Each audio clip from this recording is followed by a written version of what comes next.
Hello students, I welcome you all to Current Affair Lectures by Azad ICS Academy, and today we are going to look into the current affairs of 12th of April, right? So before we go into before we dive into the details of 12th of April, let us see the question that we had asked yesterday. Which organization defines the air quality index or Indian indoor air quality? I have told you the definition of what is indoor air quality in the previous lecture, and the answer for this question here is US Environment Protection Agency. If you've read the article very clearly, or if you have listened to the class yesterday, you'd have understood that this is the right answer, right? So let us see what is the important that we have or article that we have for today, right? In the age of age tech. So what is this basically? So this is talking about how Indian population is, or even people, especially elderly people. Can you see that there are elderly people over here? So these elderly people are facing in a lot of issues when it comes to this kind of technology. So if you see, if your parents are not able to use the phone in a proper manner, maybe there are a lot of things that they're not aware of, right? So India's rapidly growing elder population faces challenges like isolated health issues and financial insecurities. There is a necessity of inclusion and targeted social support system. So if you see that a lot of elderly people are now going to get increased in our country, and because of this, what's happening here is that there is a kind of issues that they are facing, that they are not feeling that they are included in the society. They are feeling they're excluded, etc. So these are some of the issues that we have. Okay, so let us see what is this. Rising elderly population in India. India has around 15 crore people. Okay. So you have to understand how much India has. 15 crore people. Okay. Aged 60 and above. Their age is 60 and above. Expected to grow to 32 crores. So we are expecting that this age will go to 32 crores by 2030. So you see the number of elderly people are going to increase in our country, right? So this democratic shift requires targeted interventions to address elderly specific issues. There are a lot of issues when it comes to elderly specific. Okay, so here you can see Raghavendra name changed. They've not put a proper name. 73 is a part of around 66 WhatsApp group for her elderly, an electrical engineer who spent more than 30 years in Mumbai, who lived in Bangalore post-retirement to live with his daughter in a city of 1.4 crores people. So, he started feeling lonely, giving his daughter busy work schedule, and his wife dismissed 8 years ago. Then he found out his tribe online. So you can see that how people are kind of struggling. They are not having anybody to talk to because their kids are busy with the work. Hence, they are isolated, right? So hence, because of this, what's happening here is the first important thing here from this particular paragraph, what we understand here is that we have a social isolation. And there is a lot of emotional well-being is also not there. So changing family structure and shift from nuclear families have led to isolation among the senior citizens. So if you see, a lot of senior citizens are feeling left out. They're feeling that there is, they are not being included. Right? So there is a kind of a social isolation. Okay. Many elderly individuals live alone or work with working children and lead to loneliness and depression. So see, you have to understand that a lot of elders are leaving either with the working people. Okay. See, there are two things, and both of them are leading to what? Loneliness and depression. So there are two things. One is what? That the parents are living with the kids and they are busy, or they are alone. They're not living with their kids, they're alone. In both the cases, they are lonely and they are what? Depressed. World Health Organization reports say that 1 in 4 older people experience social isolation, which impact their physical and mental health. So 1% out of the 4% in India are experiencing this kind of loneliness, depression, and because of this, you can see that their mental health is also not that good, and their physical health is also not that good, right? So this is what you have to understand. Now, healthcare and age-related diseases are also there. See, aging increases the risk of chronic diseases. So hence, if you see, a lot of chronic diseases are going to get increased. What are the chronic diseases that we have? The chronic diseases that we have here, again, so here you can see the research is here, not that important. I'll come to this as well. So here you have to understand that age will increase. When you are getting aged, there are chronic diseases. What are the chronic diseases that you may have? You may have diabetes. Okay. So you see a lot of older people having diabetes. Apart from this, arthritis, heart alignment. There could be some issues when it comes to heart, and also dementia. This is another important disease that we have to understand. So these are some of the 4 important chronic diseases. Over 80 lakh Indians suffer from dementia, which limit early diagnosis and cognitive care facilities. Rural areas especially lack affordable healthcare services and specialists also. So here you can see that a lot of people, especially 80 lakh people, are suffering from dementia itself, right, in India. right? And apart from this, you have to understand that there is a lot of rural people who are not having any kind of money also to, get this care. So there is a lot of issues when it comes to elderly people. Now, financial insecurity also. Many seniors lack pension or retirement benefits, especially those who are from informal sector. So if somebody who's worked in the informal sector, now they are also suffering from diseases and they do not have any kind of formal pension because they worked in informal sector. So because they have worked in the informal sector, that means they did not get any kind of, they were not working in a proper sector and they were not, a government employee or something like that. They have not got any kind of benefits as well. Financial dependence on the children and others can lead to economical vulnerabilities and insecurities as well. So financially, you have to depend on your children, and the children, nowadays are not respecting their parents. Some of them keep them in, old age homes, etc. So this is also other things that are also being faced. The absence of a structure post-retirement financial planning further worsens the situation. So government is not doing anything or any proper thing so that it can make it better. Okay. So apart from this, loss of purpose and work opportunities. See, I'll give you an example. My mother is around 50 years old and we are trying to find a job for her. I mean, she can still work for another 10 years and she can work as a teacher. But trust me, we are going anywhere. They're not hiring her because of her experience. Because see, she has got 20 years of experience right now. And even if she has started working at the age of 30 after having 2 kids and all. So right now she has 20 years of experience. So if a person is experienced, what you need to do here is you need to give more salary.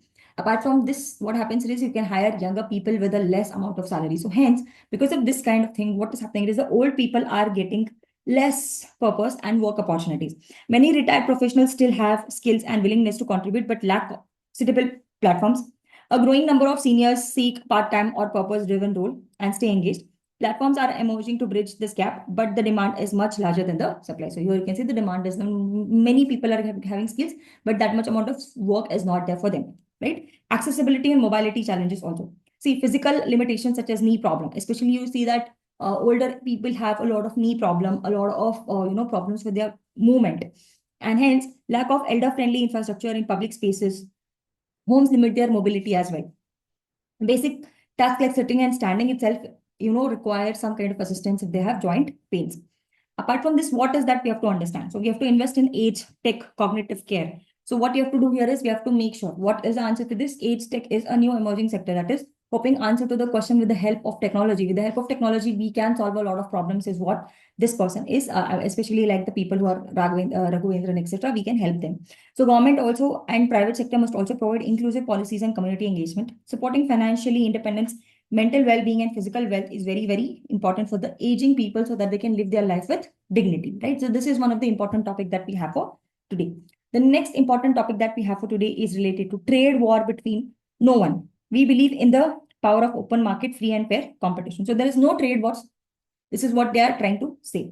Now look, the Italian Deputy Prime Minister emphasizes that the trade war harms all political parties involved during his visit to New Delhi. So he's saying that if there is a trade war, it is not going to help anybody because you can see there is an important trade war that's going on between USA and China. So you have seen that USA is imposing tax on Chinese goods and China is importing the similar kind of tax in US based goods. And because of this kind of trade war, you see that nobody is going to be benefited. This is what Italian Deputy Prime Minister is saying when he visited recently to New Delhi, right?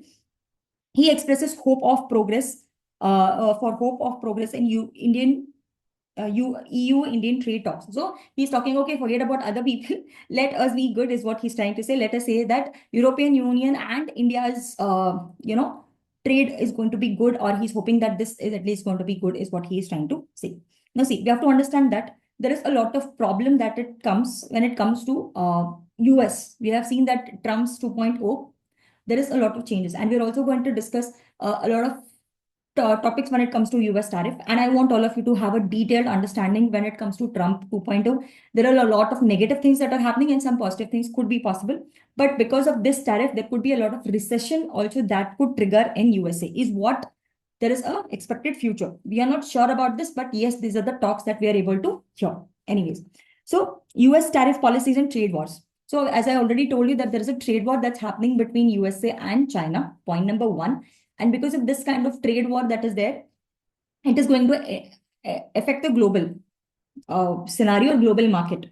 So trade war benefits no one, and the tariff hurts both the consumers and the business. So anybody who is doing the business, anybody who is going to consume their products, it's going to harm both of them. So US trade policies and trade wars. Italy hopes for zero tariff, advocating for open market, fair competition, and level playing field for all.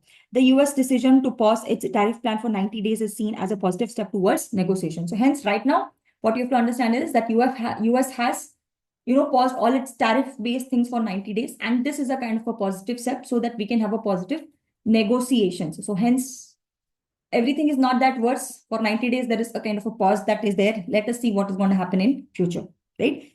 So Italy aims to engage constructively with US, prioritizing dialogue and avoiding any kind of divides. So let us see what is the stance when it comes to India right now, and when it comes to EU, that is European Union. So let us see. Italy and European Union are optimistically about finalizing EU-India beta by end of the year. So hence we have bilateral trade and investment agreement that is called beta. So what is beta is nothing but it is EU, that is European Union, India's bilateral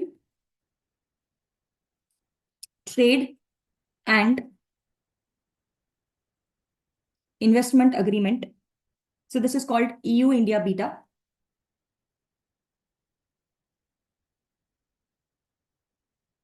Or it's called BET, right? So hence what you have to understand here is that Italy and EU are optimistic. So both of them, that is Italy as a country and European Union, are having a good optimistic approach when it comes to finalizing this kind of trade agreement by the end of this year. Political momentum for agreement is stronger now with support from both European Commission and Indian leadership as well. So both of us are kind of having a good relation and we're trying to support each other.